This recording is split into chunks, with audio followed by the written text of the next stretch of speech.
রাস্তায় কুড়িয়ে পাওয়া মুমূর্ষু রোগী, পক্ষাঘাতগ্রস্ত ছিন্নমূল মানুষ কিংবা মানসিক ভারসাম্যহীন ব্যক্তিদের উদ্ধার করে তাদের চিকিৎসা ও সেবার মাধ্যমে সারিয়ে তোলার মানবিক কর্মকাণ্ডে যুক্ত হয়েছেন একদল মানুষ।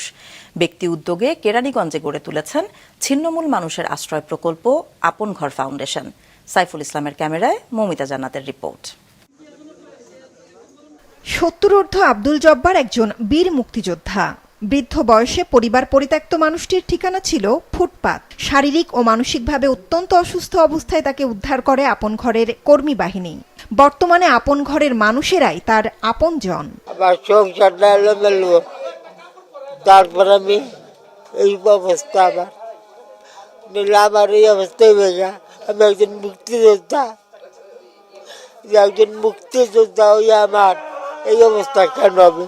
এরকম ৭৪ জন ছিন্নমূল মানুষের গল্প জমা আছে আপন ঘরে, যাদের বেশিরভাগকে শারীরিক এবং মানসিক সংকটকালে উদ্ধার করে প্রাণপণ সেবা করেছেন আপন ঘরের কর্মীরা, যাদের ৪৯ জনকে সুস্থ করে পরিবারের কাছে ফিরিয়ে দেওয়া সম্ভব হয়েছে। মারা গেছেন ৩ জন আর আপন ঘরে রয়ে গিয়েছেন স্বজনহীন ২২ জন। মেহমানদেরকে আমরা সেই সেবাটা দিয়ে থেকে প্রথমে তো আমরা রাস্তা থেকে তুলে নিয়ে আসি। তুলে নিয়ে আসার পর আমরা থানায় যাই, থানায় যাই জিডি করি, তারপর উপজেলা স্বাস্থ্য কমপ্লেক্সে যাই, স্বাভাবিক একটা ডাক্তার দেখাই, প্রাথমিক একটা চিকিৎসা নিই। আমাদের মেডিকেল ডাক্তার আছেন, ডাক্তার শোভন আছেন, সাইকিয়াট্রিস্ট আছেন, ওনাদেরকে দেখাই আমরা। সেখান থেকে আমার ট্রিটমেন্টটা শুরু হয়। আর আল্লাহর রহমতে তার ভালো একমাত্র কারণ হলো তার রাস্তায় থাকে, খাবারটা ঠিক মতো পায় না, ঘুমটা পায় না, কথা বলার লোক পায় না, ট্রিটমেন্টটা পাচ্ছে না। এখানে এসে সব কিছু পাচ্ছে, ওরা নির্দিষ্ট টাইমলি ঘুমাতে পারতেছে, ট্রিটমেন্টটা পাচ্ছে, ওষুধ খেতে পারতেছে, যার ফলে আস্তে আস্তে ওর ইমপ্রুভ করে। আমরা এই পর্যন্ত প্রায় 2020 সালের ফেব্রুয়ারি থেকে এখন পর্যন্ত প্রায় ৭৪ জনকে আমরা উদ্ধার করতে পেরেছি এবং এর মধ্যে ৪৯ জনকে আমরা আল্লাহর সুস্থ করে তাদের পরিবারের কাছে ফিরে দিতে পারছি। বাকিরা আমাদের আপন ঘরেই আছেন, যাদের পরিবার আমরা খুঁজে পেয়েছি, আসলে বিভিন্ন কারণে তারা তাদের পরিবার নিতে চাচ্ছেন না। আজ প্রতিষ্ঠানটির ৪ বছর পূর্তির আনন্দ আয়োজনে এসেছিলেন এদেশে পক্ষাঘাতগ্রস্তদের পুনর্বাসনে অবদান রাখা অনন্য মানুষ ভ্যালেরি এন টেইলর। বলেন, যেরকম মুমূর্ষু রোগীদের তারা সারিয়ে তুলেছে সেটা অবিশ্বাস্য।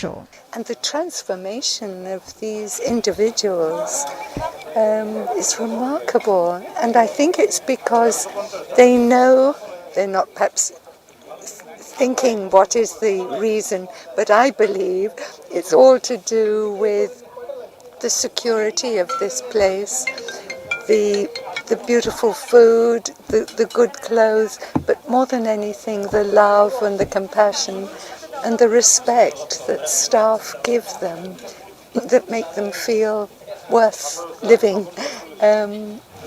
I think it's doing a wonderful job. I'm really impressed. অনেক সংকট আর সীমাবদ্ধতার মধ্য দিয়ে এত দূরে আসা প্রতিষ্ঠানটির কর্মীদের স্বপ্ন এখন আরো বড়। সারা বাংলাদেশে ছড়িয়ে পড়বে আপন ঘর, সেই লক্ষ্য নিয়ে কাজ করার কথা জানালেন এর প্রতিষ্ঠাতা মোহাম্মদ সাইফুল আলম। অনেক পরিশ্রম করতে হয়, কারণ এরা কিছু বুঝে না, অনেক ভায়োলেন্ট থাকে। ইনিশিয়ালি 1-2 মাস খুবই স্ট্রাগল করতে হয়। সেই জায়গা থেকে আমরা তাদেরকে এই কঠিন চ্যালেঞ্জটা নিয়েছি এই কারণেই যে এইটার মাধ্যমে আমরা আসলে আমরা যে একটা সুস্থ মানুষ, সম্মানিত জীবনযাপন করছি সমাজের ক্ষেত্রে বা অফিসিয়াল ক্ষেত্রে সব দিক দিয়ে, তো এটা আমাদের আসলে দেশকে বা জাতিকে দেওয়ার জন্য কিছু করা দরকার, করতে হবে। আমরা ঢাকা শহরে বেসিক্যালি 1000 ক্যাপাসিটির মধ্যে একটা সেন্টার আমরা করতে চাই আগামী 2 থেকে 3 বছরের মধ্যে, এবং পরবর্তীতে ঢাকার বাইরে আমাদের 2-3টা ইমিডিয়েট আমরা হয়তো ইনিশিয়েটিভ নিব। আর 10 বছরের মধ্যে গোটা বাংলাদেশে আমরা যেতে চাই, ছোট্ট পরিসরে হলেও যেতে চাই। এত বড় স্বপ্ন আমরা দেখছি এবং হবে ইনশাআল্লাহ। নিজস্ব ডাক্তার, নার্স দ্বারা চিকিৎসার পাশাপাশি ভোকেশনাল ট্রেনিং এর মাধ্যমে উদ্ধারকৃতদের স্বাভাবিক জীবনে ফিরিয়ে আনার কাজও করছে আপন ঘর ফাউন্ডেশন। মৌমিতা জান্নাত, মাছরাঙা সংবাদ, ঢাকা।